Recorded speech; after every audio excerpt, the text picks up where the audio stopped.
வணக்கம் இனிய நண்பர்களே. இன்று ஒரு மருத்துவ செடி பற்றி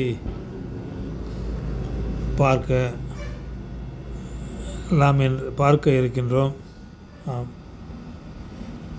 அதாவது மூக்கிரட்டை அல்லது சாரணத்துக்கீரை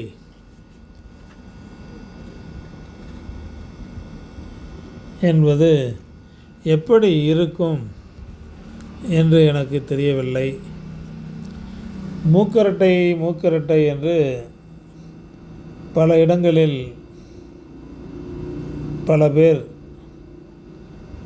மருந்தாக சொல்ல கேள்விப்பட்டிருக்கின்றேன். ஆனால் அந்த மூக்கரட்டை கீரை என்பது எவ்வாறு இருக்கும் என்று எனக்கு தெரியாது. ஆனால் சமீபத்தில் எங்கள் தோட்டத்தில் இருந்த காய்கறி செடிகளெல்லாம்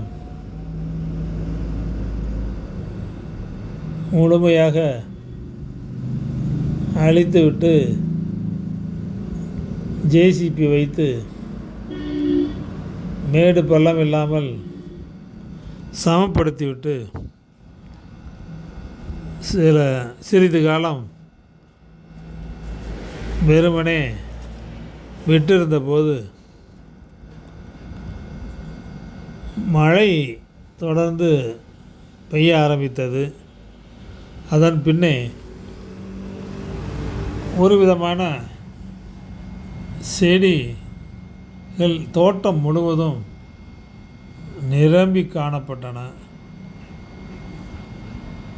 அது ஏதோ புல் வகையாக இருக்கும் என்று நினைத்து அதை அப்புறப்படுத்தலாம் என்று பார்த்த பொழுது அது கீரை போல் ஆரம்பத்தில் தெரிந்தாலும் பெரிய அளவுக்கு செடியாக கொடியாக எல்லா இடங்களிலும் பரவலாக பரவிவிட்டது. அடுத்து அதை அப்புறப்படுத்துவது சிரமமாக இருந்தது. நான் அடுத்து ஜேசிபி வைத்து சுத்தம் செய்யும் பொழுது முழுமையாக அகற்றிவிடலாம் என்று எண்ணியிருந்தேன். அந்த நேரத்தில் தான் இந்த இலையினுடைய ஒரு பகுதியை எடுத்து ஒரு நண்பரிடம் காட்டிய பொழுது, இந்த செடி தெரியாதா, இதுதான்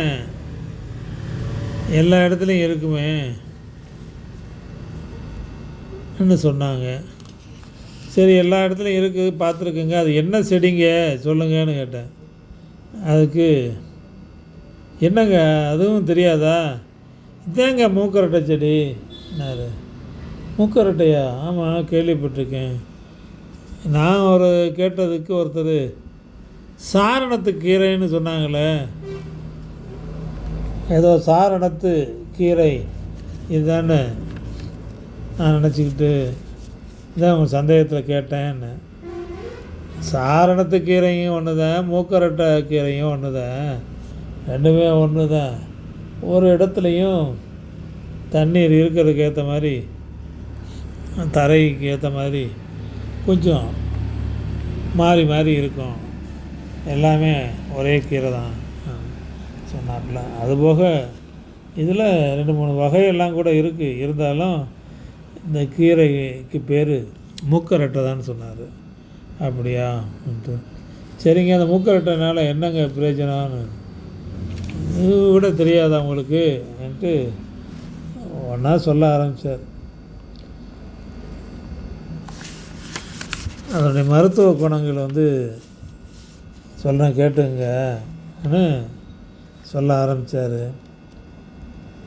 மூக்கரட்டை கீரை சிறுநீரக கல்லை அகற்றுறதில் முக்கிய பங்கு அளிக்குதுங்க. இந்த சாரை சாப்பிட்டு வந்தால் சிறுநீரக கல் உடம்புல இருந்துச்சுன்னா அதை அப்புறப்படுத்திடும்.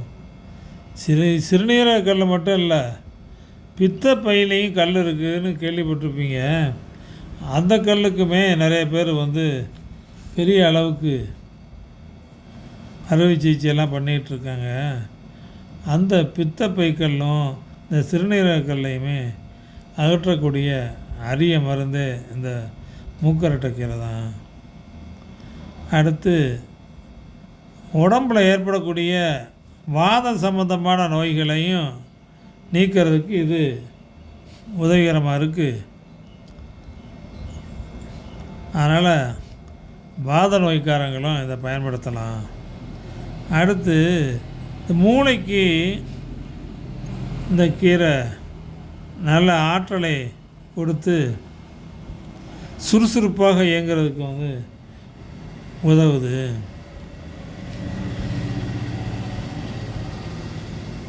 அது மட்டும் இல்லாமல் மஞ்சக்காமால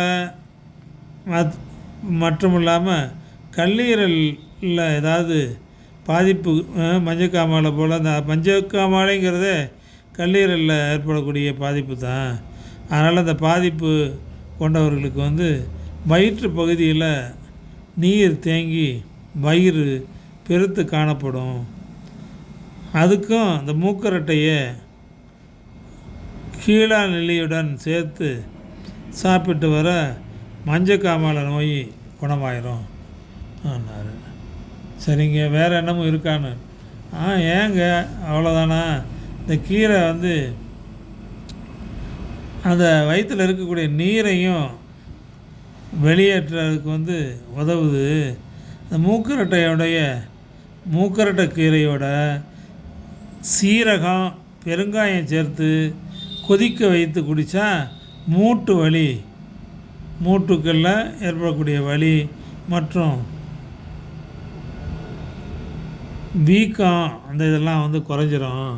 அதனால் சாதாரணமாக நடக்க முடியாமல் சிரமப்படுறவங்களுக்கும் இதை சாப்பிட்டா ரொம்ப நல்லா ஆகிடும். சரிங்க, அது மட்டும் இல்லைங்க, செரிமான கோளாறு, மலச்சிக்கல் பிரச்சனைகளையும் வந்து குணப்படுத்தும். அதனால் இதை சாப்பிட்டு வந்தால் மலமும் வந்து தங்கு தடை இல்லாமல் சிறப்பாக வந்து வெளியேறக்கூடிய அளவுக்கு, அதே மாதிரி செரிமானமும் நல்லா ஆகும். சரும நோய்களை, அதாவது தோல் சம்பந்தமான நோய்களையும் முகத்தில் உள்ள பரு போன்ற கட்டிகளையும் வந்து நீக்கிறதுக்கு இது வந்து உதவுது. அடுத்து உடலில் உள்ள தேவையில்லாத நச்சுக்களை அகற்றி கெட்ட கொழுப்புகளையும் நீக்கி உடம்பு எடையை வந்து சீராக வைக்கவும், இதயம் மற்றும் நுரையீரல் சம்மந்தமான பிரச்சனையையும் வந்து சரி செய்யுது. அது மட்டும் இல்லைங்க, மூக்கரட்டை சுருக்கமாக சொல்லப்போனால் சர்க்கரை நோயாளிகளுக்கு இரத்த சர்க்கரை அளவை வந்து கட்டுப்படுத்த உதவுது. அடுத்து உடம்பு பருமனை வந்து குறைக்குது. அடுத்து 3 இதய நோய்களையும் வந்து தடுக்கும். புற்றுநோய் செல்களை அழிக்குது. அடுத்து வயிறு சம்பந்தமான பிரச்சனைகளை சரி செய்யும். சுருக்கமாக ஆண்மை குறைவு மற்றும் விரைப்பு தன்மையும் வந்து குணப்படுத்தும். அடுத்து இமை வீக்கத்திற்கு, அதாவது இமைக்கு மேலே உள்ள வீக்கத்திற்கு இந்த இலைகளை வந்து பேஸ்ட்டாக செஞ்சு கண்களில் மேலே தடவுனா இமை வீக்கம் குறையும்.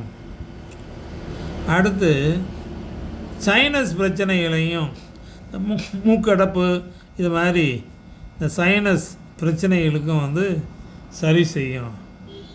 சரி, இது மட்டும் இல்லைங்க,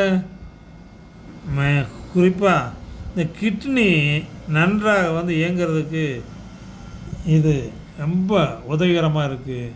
அதனால் கிட்னியினுடைய செயல்பாடுகளை சீர் செய்யக்கூடிய அற்புதமான மருந்து. அந்த கிட்னியினுடைய செயல்பாட்டை சீர் செஞ்சிட்டாலே உடம்பில் எந்த விதமான நோயுமே அண்டாது. அது மட்டும் இல்லாமல் எல்லா விதமான கழிவுகளையும் அகற்றி தேவையான பொருள்களை மட்டும் சேமித்து வைத்துட்டு சாப்பாட்டிலேருந்து வரக்கூடிய அதாவது அதிகப்படியான கழிவுகளை அகற்றி சுத்தம் பண்ணிடுறோம்னு சொன்னார்.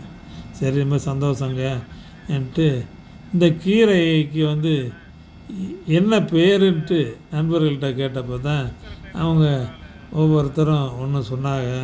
அதுபோக இதை சாரணத்தி கீரையினோடு சொல்ல மாட்டாங்க, இதை சாரணத்தின்ட்டு தான் வயக்காட்டில் எல்லாருமே சொல்லுவோன்னு சொன்னாங்க. இந்த மூக்கரட்டைன்னு சொல்கிறாங்களே என்னங்க, ஏன்னா மூக்கரட்டைன்னு வேறு சில பகுதிகளில் பொதுவாக நீங்கள் புத்தகங்கள்லேயோ மற்ற இடங்கள்லையோ படிக்கும்போது இந்த மூக்கரட்டைன்னு சொல்லியிருப்பாங்க. அந்த மூக்கரட்டை தாங்க நம்ம சாரணத்து கீரை, அதாவது நம்ம உடம்பில் வீக்கமாக இருக்கக்கூடிய சாறுகளை அந்த நீர்களை எல்லாம் அகற்றக்கூடிய அற்புதமான மூலிகைன்னு சொல்லி முடித்தாங்க. அதை நீங்களும் வாங்கி